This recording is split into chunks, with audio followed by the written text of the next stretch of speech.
하나님의 말씀 보시겠습니다. 하나님의 말씀은 출애굽기 30장 17절에서 21절까지의 말씀입니다. 출애굽기 30장 17절에서 21절까지의 말씀입니다. 제가 하나님의 말씀을 봉독합니다. 여호와께서 모세에게 말씀하여 이르시되 너는 물두멍을 노수로 만들고 그 받침도 노수로 만들어 씻게 하되 그것을 회막과 제단 사이에 두고 그 속에 물을 담으라. 아론과 그의 아들들이 그 두멍에서 수족을 씻되 그들이 회막에 들어갈 때에 물로 씻어 죽기를 면할 것이요 제단에 가까이 가서 그 직분을 행하여 여호와 앞에 화제를 사를 때에도 그리할지니라. 이와 같이 그들이 그 수족을 씻어 죽기를 면할지니 이는 그와 그의 자손이 대대로 영원히 지킬 규례니라. 아멘. 말씀을 통한 주의 은혜와 평강이 모인 모든 자들 가운데 넘치기를 축원합니다. 오늘 말씀은 이 성막의 기구들 가운데 물두멍에 관한 짧은 내용입니다. 성막은 좁은 의미로서는 이 성막 본체, 그리고 넓은 의미로서는 그 성막들과 그 주위를 두르는 이제 울타리로 우리가 정의할 수가 있고, 이 울타리의 동쪽 문을 통해서 들어가게 되면은 이제 성막들의 번제단이 가장 먼저 보이고, 그리고 이제 물두멍이 위치하고 있고, 그 다음에 성막, 이런 순으로 위치해 있는 것입니다. 그래서 이 오늘 본문의 물두멍은 이 번제단과 이 성막 본체 사이에 위치하고 있는 것이죠. 우리가 본문 말씀을 읽으면서 살펴본 것처럼 이 물두멍은 앞선 기구들과 다른 점이 하나 보입니다. 무엇이냐, 바로 하나님께서는 앞선 내용들, 성막이라든지 아니면 번제단이라든지 이러한 증거계라든지 이런 것들에 대해서 계시하실 때는 어떤 크기로 만들어야 되는지, 또 어떤 구조로 만들어야 되는지를 굉장히 상세하게 그리고 직접적으로 계시하여 주셨지만, 물두멍에 관해서는 노수로 만들라, 이 재료를 제외하고는 따로 그렇게 특별하게 자세하게 계시해 주고 계시지 않다라는 것이죠. 또한 이 물두멍에 담을 이 물의 양은 얼마나 되는지, 그리고 이 물두멍을 운반하기 위해서 어떠한 방식을 취해야 되는지조차 기록되어 있지 않은 것입니다. 그렇다면 하나님께서는 이 외 물두멍의 수치라든지 디자인에 대해서 직접적으로 계시하고 계시지 않는가?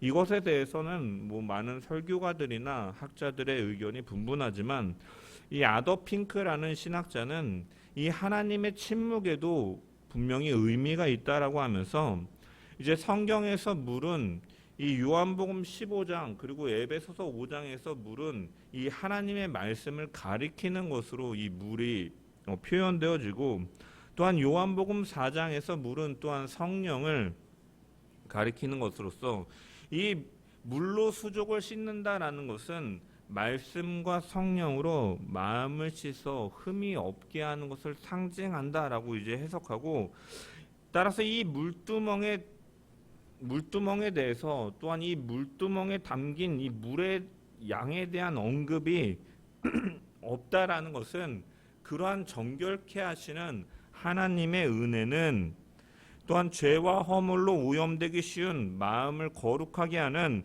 이 하나님의 용서하시는 은혜는 무한하다는 것을 상징한다라고 그는 해석하였습니다.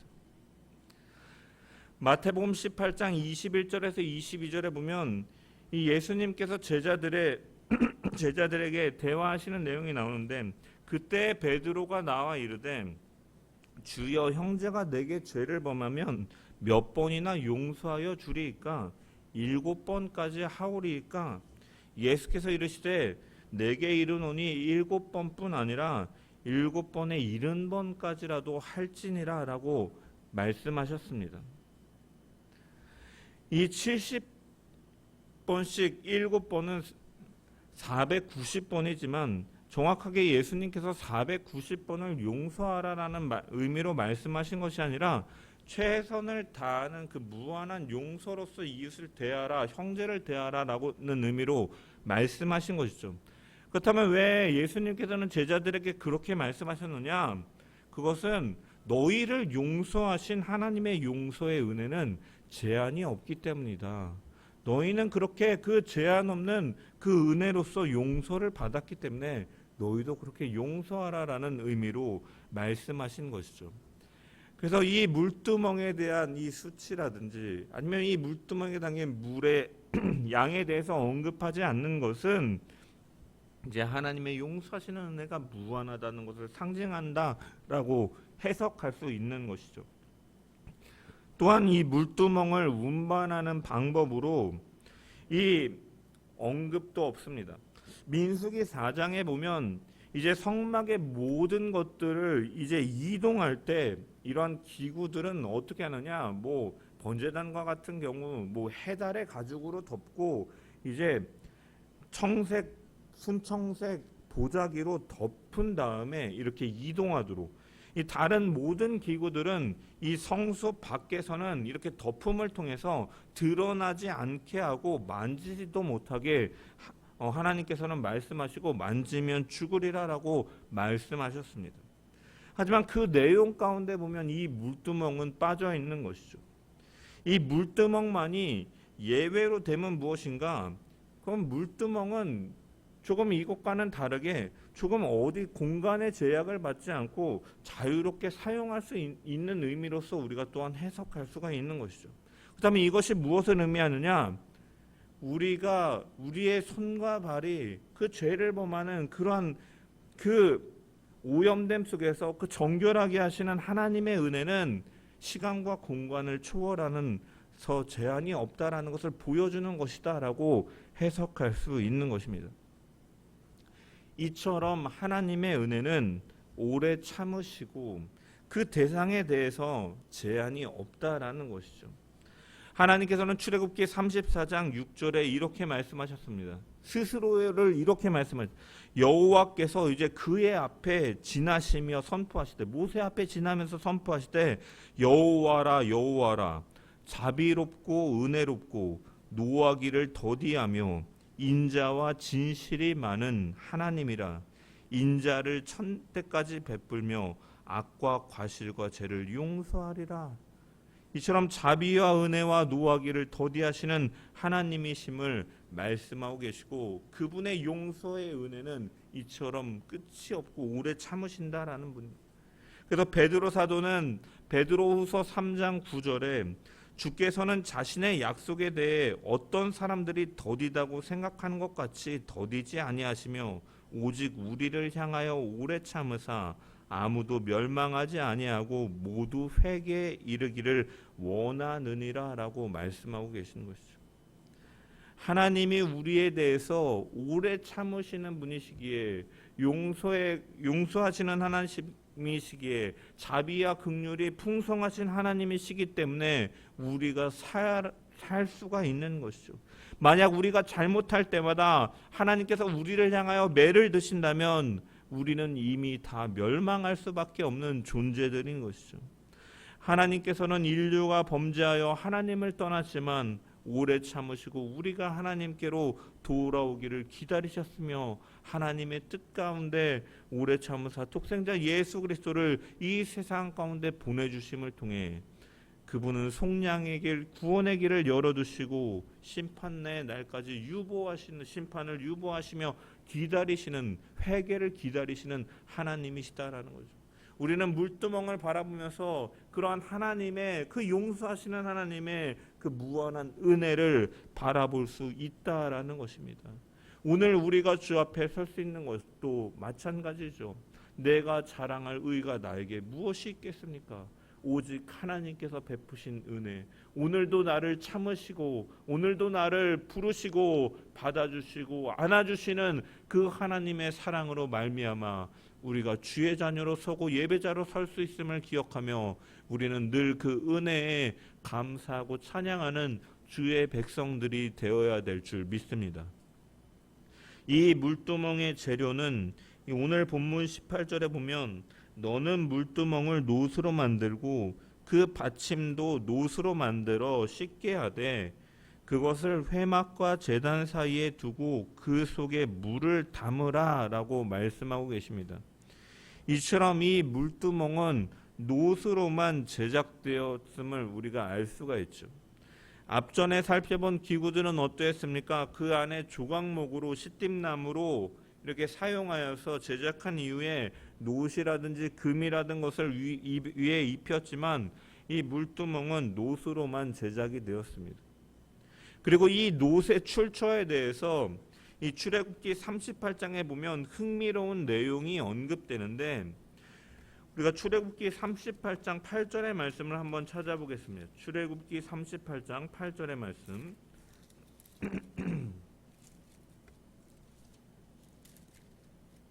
다 찾았으면 한번 읽어보겠습니다. 시작. 그가 노스로 물두멍을 만들고 그 받침도 노스로 하였으니 곧 회막문에서 수종드는 여인들의 거울로 만들었더라. 아멘. 이 말씀을 통해서 이 노스의 출처는 어디에서 왔느냐? 회막 입구에서 봉사한 여인들이 사용하였던 그 거울, 그들이 드렸던 그 거울을 사용해서 제작하였음을 알 수가 있죠. 여인들의 거울로 만들어졌다라는 것 역시도 의미가 있습니다. 당시에는 지금처럼 유리에다가 뒤에 칠을 해서 얼굴을 볼 수 있도록 만들어진 거울이 아니라 이 노스로 만들어졌고 이 노스를 깨끗하게 이 연마하고 닦아서 자신을 비춰볼 수 있도록 하는 도구였죠. 그렇기 때문에 여인들에게 있어서 오늘날도 마찬가지지만 이 거울은요 어떻게 보면 필수 요소 중에 하나예요. 저희 안에 가방에도 항상 거울이 자그마한 거울이 하나씩 있고 이 여자들 보면 항상 이 가방에 거울이 있어서 수시로 자기의 얼굴과 이런 것들을 체크하죠. 이처럼 거울이라는 도구는 자신을 꾸미는 데 있어서 굉장히 중요한 도구다라는 것이죠. 점검하는 데 있어서. 여러분 그런데 이 거울이요 이스라엘 백성들이 지금 어떠한 상황입니까? 광야의 여정길을 가고 있는 상황이죠. 그들은 한가로이 지금 그 거울을 만들 만한 시간을 가지고 있지 못했습니다. 그런 것들을 생각해 볼 때 그 거울은 이전에 애굽에서부터 사용해 왔던 자기가 오랫동안 사용해 왔던 애정이 담긴 물건이었고 또한 혹은 아니면 자기가 사용하지 않더라도 그들이 출애굽할 때 이 애굽 사람들로부터 받은 많은 귀중품 중에 하나로서 아마 가치가 있는 것이었습니다. 그런데 하나님께서 물두멍을 만들라 하실 때 이 여인들은 소중한 그 거울을 헌물하였고 부살렐은 이것을 녹여서 물두멍을 만들었다라는 것이죠. 이 사실이 우리에게 주는 교훈이 무엇이냐? 바로 하나님 앞에 나아가는 성도는 외모를 단장하는 것보다 더 중요한 것이 있다라는 것이고 우리는 그것을 항상 점검하며 나아가야 된다는 거죠. 외모보다 더 중요한 것 바로 영적으로 깨끗해지는 일에 성도는 우선적으로 관심을 두고 살아가야 된다라는 거죠. 오늘날의 사람들은 외모를 가꾸기 위해 많은 물질과 시간을 투자하면서 노력을 다합니다. 물론 건강을 지키기 위해서 자신을 관리하기 위해서 이러한 노력을 가지는 것은 분명히 필요하지만 그것을 넘어서서 사실은 오늘날은 조금 지나치다라고 할 수가 있는데 오늘날 사람들이 이렇게 외형적인 모습에 집중하는 이유는 무엇이냐? 다른 사람들이 사람을 평가하는 데 있어서 그 사람의 인격과 그 마음보다도 외모를 보고 판단하는 시대이기 때문이죠. 그 사람이 무슨 옷을 입고 있느냐, 어떠한 가방을 들고 있느냐, 무슨 신발을 신고 있느냐, 무슨 차를 타고 있느냐, 어디에서 살고 있느냐 이렇게 눈에 보이는 것으로 판단하기 때문에 그래서 사람들은 그 눈에 보여지는 것들을 가꿈으로 인해서 남들에게 인정받으려고 하는 시대인 것이죠. 그래서 무리를 해서 어떤 일들이 벌어집니까? 정말로 월급은 쥐꼬리만큼 받는데 그것을 명품백을 사는데 사용하고 빚을 내서라도 그러한 그 가치 있는 것들을 하면서 자기의 가치를 높이는 것 마냥 그러한 비싼 물건들을 소비하는 데 사용하기도 하고, 또한 돈이 없음에도 불구하고 분수에 넘치는 차를 이렇게 무리해서 뽑았다가 수리하지도 못하고 막 몇 달씩 세워두고 찔끔찔끔 고치고 자기의 생활은 제대로 살아가지도 못하는 그런 카푸어와 같은 사람들이 많이 있다라는 것이죠. 외형적으로 드러내기 위해서 남자들도 이제는 화장을 진하게 하는 시대로, 대중교통을 못 타고 이렇게 보다 보면은 이제 남자들도 여자들이 예전에 했던 것처럼 분칠을 하고 눈에 눈썹을 칠하고 막 입술에 뭐를 바르고 이러한 시대예요. 몸매 관리를 하기 위해서 살 빼는 주사를 주기적으로 맞으면서 돈을 들이고 그 아픔을 견디는 시대라는 거예요. 그만큼 보여주기에 집중하는 시대라는 거예요. 외모가 사람을 판단하는 기준이 되기 때문에. 하지만 여러분, 하나님께서 인정하시는 아름다움은 무엇이냐?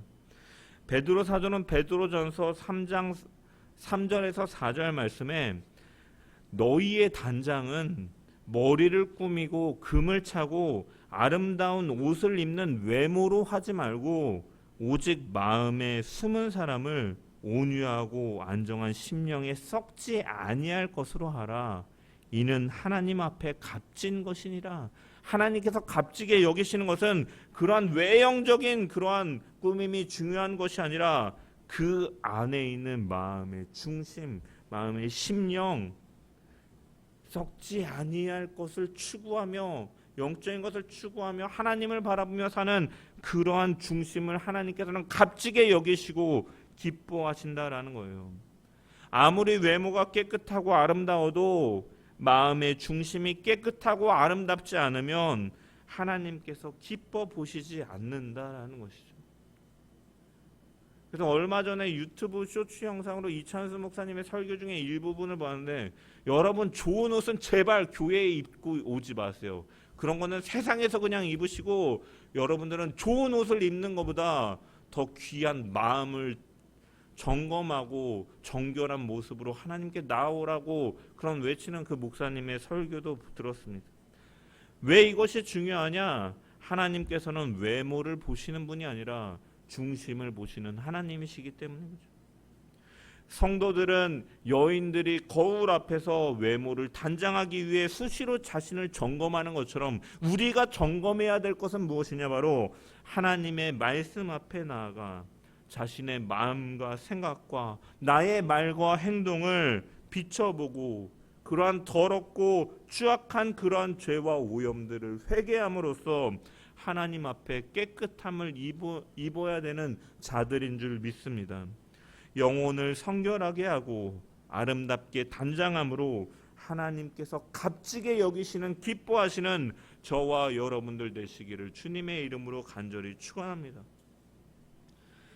다시 한번 18절의 말씀을 보면 하나님께서는 너는 물두멍을 노스로 만들고 그 받침도 노스로 만들어 씻게 하되 그것을 회막과 제단 사이에 두고 그 속에 물을 담으라 라고 말씀하셨습니다. 물두멍을 번제단과 이 성막 사이에 두라라고 말씀하신 것이죠. 이 제사장들은 이 성수에 들어가기 전에 손과 발에 묻어있던 먼지들이라든지 이 재물들을 잡았던서 이렇게 더러워진 이 손과 발에 이러한 것들을 씻어내기 위해서 물두멍에 물을 가지고 씻어야 됐던 것이죠. 이러한 물두멍이 우리의 죄를 대속하시는 예수 그리스도의 그 십자가를 상징하는 번제단과 하나님의 임재와 하나님을 만나는 그 회막 사이의 성소 가운데 위치했다라는 것은 예수 그리스도의 대속의 공로를 의지함으로써 죄에서 구원받은 자들이 하나님을 만나고 하나님과 교제하고 나아감에 있어서 무엇이 필요한 것이냐? 매일매일 순간순간 삶 속에서 짓는 죄와 허물 역시도 회개함을 통해서 씻음을 받아야 됨을 보여주고 있는 것이죠. 번제단은 죄인이라면 누구든지 접근할 수 있는 곳입니다. 제사장들뿐만이 아니라 제물을 바치는 사람들도 갈 수 있었던 곳이죠. 그래서 이 번제자는 누구에게나 열려있는 예수 그리스도의 구속을 상징하는 거죠. 그래서 이 번제자는 이 죄인들이 예수 그리스도의 속죄함을 받아서 중생하는 것을 의미하는 것입니다. 이 십자가에서 피 흘리신 예수 그리스도의 그분이 나의 구세주요, 그분을 믿음으로 우리의 모든 죄가 속량된다라는 사실을 믿음으로써 우리는 중생 다시 태어나는 것이죠. 그리고 예수를 믿음으로 우리는 왕 같은 제사장들이 된 사람들이에요. 이 성도들은 이 땅에서 살아가는 동안 우리가 육신의 옷을 여전히 입고 있기 때문에 우리는 죄와 싸우지만 또한 우리는 연약함 속에서 이 매일의 삶 가운데 넘어지기도 하고 쓰러지기도 하고 이 죄를 범하며 살아가기도 하는 것이죠.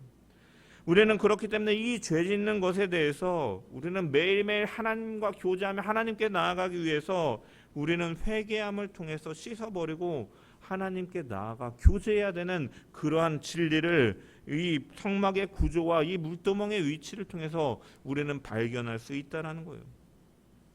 요한복음 13장 10절에 예수님께서는 제자들의 발을 씻기시면서 예수께서 이르시되 이미 목욕한 자는 발밖에 씻을 필요가 없느니라.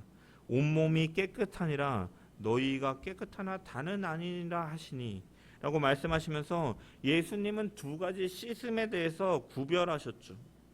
예수님은 베드로에게 내가 너를 씻기지 아니하면 너는 나와 아무 관계가 없다라고 말씀하셨고, 베드로는 그러면 목욕을 시켜달라고 부탁을 드렸더니 예수님께서는 이미 목욕한 자는 발밖에 씻을 필요가 없다라고 말씀하시는 것이죠.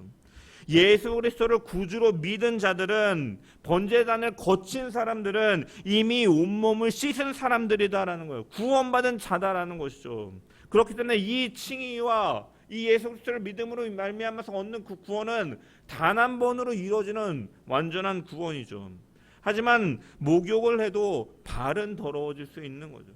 발은 그렇기 때문에 손과 발은 매일 씻어야 되는 것처럼 영적으로 이 목욕하는 것은 평생 한 번만 하면 되는 것이지만 이러한 발을 씻는 것은 매일 해야 되는 것. 그래서 제사장들도 제사장 위임식에서 이 모세와 아론이 그의 아들들의 온몸을 깨끗하게 씻겨 주었지만 이제 제사장은 그 이후에는 이 제사장이 성소로 들어갈 때 스스로 손과 발을 깨끗이 물두멍의 물로 씻는 이런 원리들을 보여주고 있는 것이죠. 이처럼 성도는 스스로가 하나님의 구원받은 백성으로서 하나님의 말씀을 거울로 삼아서, 이 물은 또한 하나님의 말씀을 상징한다 했으니 말씀을 통해서 거울을 삼아 자신을 살피고 매일의 삶 가운데 죄가 있다면 자백하고 마음을 깨끗하게 하여 하나님을 섬기는 자들이 되어야 됨을 분명히 보여주고 있는 것이고, 이것이 바로 하나님이 뜻하신 바고 그 하나님의 인도하시는 대로 충성되이 행해야 되는 일임을 우리는 발견할 수가 있는 거예요. 그래서 오늘 말씀 19절에 보면은 아론과 그의 아들들이 그 두멍에서 수족을 씻대라고 말씀하고 계신데, 한글 성경은 이 수족을 씻대라고 간단하게 번역해 놓았지만 원문 성경을 살펴보면 이 목적격 전치사인 이 at가 두 번이나 사용되어서 사실은 자세하게 기록되어 있어요. 직역하면 그들의 손들을, 그들의 발들을 이라고 이렇게 강조하면서 언급하고 있는 것이죠. 이렇게 두 번에 걸쳐서 강조하면서 자세하게 이 기록한 이유는 성소에 들어가는 자는 아주 꼼꼼하게 씻은 뒤에 들어가야 된다라는 사실을 강조하기 위해서인 것입니다. 그래서 이 제사장들이 성소에 출입하기에 앞서 물두멍에 손과 발을 씻는 것은 1차적으로 손과 발에 묻은 이 짐승의 피를 씻어서 정결하게 하는데 목적이 있지만, 궁극적으로는 이 정결 의식을 통해서 하나님 앞에서 거룩하고 정결한 마음을 갖기 위함인 것처럼 우리 역시도 이러한 일들에 최선을 다해야 된다라는 것이죠. 여러분, 광야에서는 물이 굉장히 귀했을 것입니다. 또한 먼지가 많은 광야에서 이 제사장들이 손과 발을 씻기 위해서 정결의식을 행하기 위해서 이 정결한 물을 준비해야 되는 것은 어려운 일이었을 것입니다. 따라서 이 물두멍에 손과 발을 씻는 정결의식은 이 제사장들이 얼마나 이 일에 대해서 정성을 다해 준비해야 되는지 교훈하고 있는 것이죠. 여인들이 이 물두멍을 드리기 위해서 소중한 그 거울을 드림을 통해서, 이 헌물을 드림을 통해서 이 물두멍이 만들어지고, 이 제사장들이 물을 준비하기 위해서 정성껏 준비하여서 행하였던 것처럼 우리 역시도 이 하나님께 나아감 속에서 우리의 매일의 삶 가운데 오염되었고 나의 추악하고 더러운 죄악들을 고백하고 회개하고 그 거룩하신 하나님과 교제하기 위한 일에 우리는 최선을 다하고 이 일들에 우리가 순종함으로 충성되이 행해야 되는 것이죠. 그렇기 때문에 우리는 다윗과 같이 기도해야 되는 것입니다. 시편 139편 23절에서 24절의 말씀 보면 하나님이여 나를 살피사 내 마음을 아시며 나를 시험하사 내 뜻을 아옵소서. 내가에 무슨 악한 행위가 있나 보시고 나를 영원한 길로 인도하소서.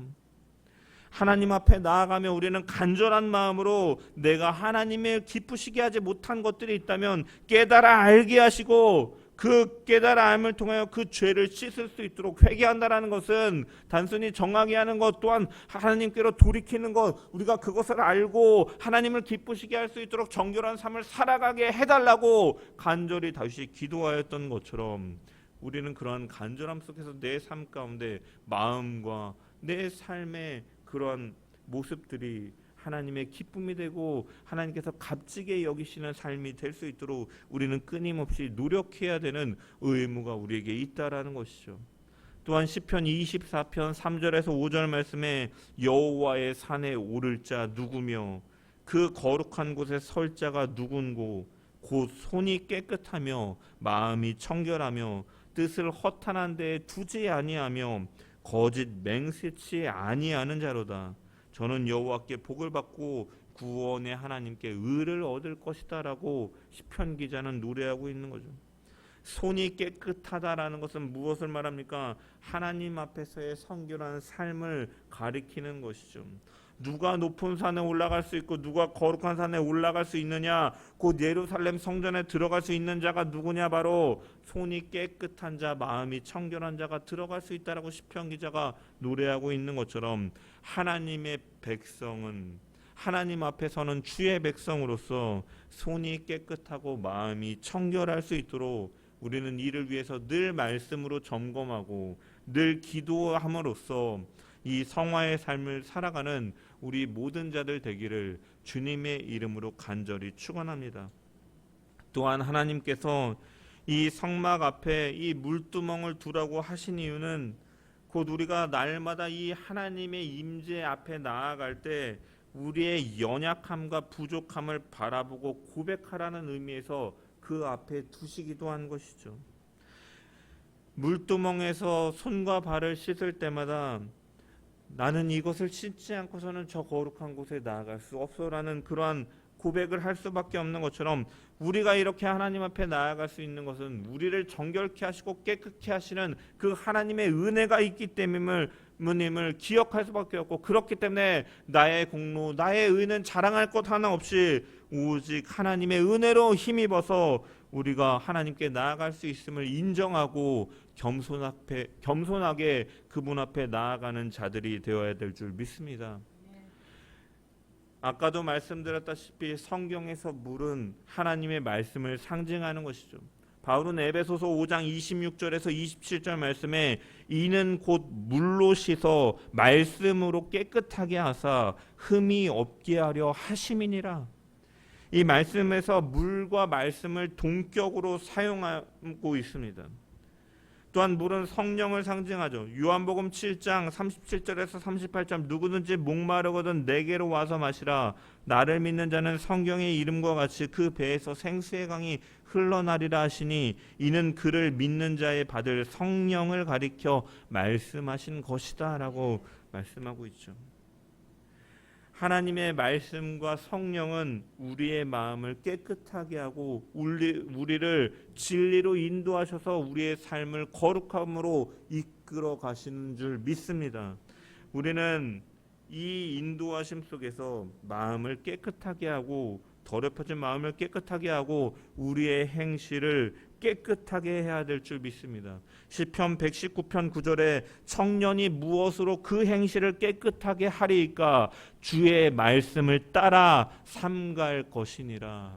시편 기자가 고백하는 것처럼 주의 말씀 또한 말씀을 조명하시고 진리로 인도하시는 성령의 인도하심 속에서 우리는 정결함을 유지하고 하나님께서 값지게 여기시는 주의 백성으로 서가야 될 줄 믿습니다. 죄로 향하는 근본 옛사람의 그 습성은 좀처럼 없어지지 않는 것이고 주님이 다시 오시는 그날까지 우리는 끊임없이 우리의 정욕과 싸워 나가야 되는 것이죠.